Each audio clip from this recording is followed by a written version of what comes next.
بسم اللہ الرحمن الرحیم۔ السلام علیکم ورحمۃ اللہ وبرکاتہ۔ ایک مرتبہ پھر میں آپ کو اپنے یوٹیوب چینل حقائق مقدس میں دوبارہ خوش آمدید کہتا ہوں۔ ایک بادلوں کو ایک شخص کے باغ کو سیراب کرنے کا حکم کیسے ہوا؟ ایک شخص اپنی پیداوار کے 3 حصے کرتا تھا۔ ایک حصہ اپنے کھانے اور اپنے بال بچوں کے کھانے کے لیے، اور ایک حصہ اللہ کی راہ میں خرچ کرنے کے لیے نکالتا تھا، اور ایک حصہ باغ کی دیکھ بھال کے لیے۔ وہ ہمیشہ ہی ایسا کرتا تھا، اس لیے اس کے کھیت میں اللہ تعالیٰ کی طرف سے برکت ہوتی، اور اس کی کھیتی ہمیشہ سرسبز رہتی۔ اگر اس کے پاس پانی نہ رہتا تو دوسری جگہ سے پانی برس کر اور بہہ کر اس کے کھیت میں آ جاتا۔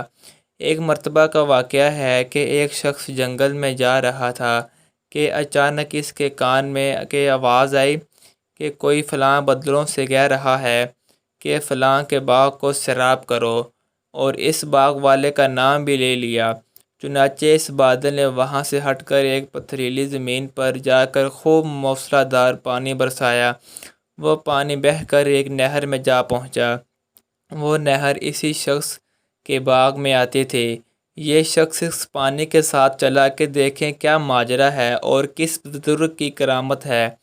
وہ نہر کے کنارے کنارے چل کر اس باغ میں پہنچ گئے، اور یہ پانی اس باغ میں نالیوں کے ذریعے پہنچ گیا، اور اس باغ میں ایک بزرگ پانی کو ادھر ادھر کر رہے تھے، اور اس راہ گیر مسافر نے ان سے دریافت کیا کہ آپ کا نام کیا ہے، اور اس بزرگ نے وہی نام بتایا جو اس نے بادلوں میں سنا تھا۔ اور اس بزرگ نے اس راہ گیر سے فرمایا کہ آپ میرا نام کیوں دریافت کر رہے ہیں؟ اس مسافر نے کہا کہ میں نے اس بادل سے جس کا یہ پانی ہے، اس کی ایک آواز سنی تھی کہ فلاں شخص کے باغ کو سیراب کرو۔